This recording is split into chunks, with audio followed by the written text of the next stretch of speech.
బాలీవుడ్లో ఫ్యాషన్ ఐకాన్గా గుర్తింపు తెచ్చుకున్న సోనం కపూర్లో సౌత్ హీరోయిన్ లక్షణాలు ఎక్కువగా కనిపిస్తాయి.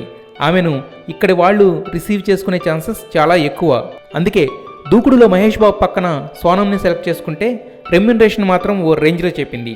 ఆ సినిమా బ్లాక్ బస్టర్.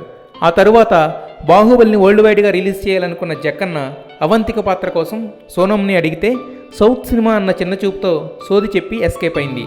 అయితే బాహుబలి హిందీలోనే కాదు వరల్డ్ వైడ్గా బ్లాక్ బస్టర్గా నిలవడంతో చేసిన తప్పు తెలుసుకుని ఇంటర్వ్యూలో తీరిగ్గా ఆ సంగతి చెప్పి బాధను తగ్గించుకునే ప్రయత్నం చేసింది. అయితే అదే ఇంటర్వ్యూలో సోనం చేసిన కొన్ని కామెంట్స్, చెప్పిన కొన్ని మాటలకు మిగతా బాలీవుడ్ సెలబ్రిటీస్ బాధపడి ఈమెపై మూకుమ్మడి దాడికి రెడీ అవుతున్నారు.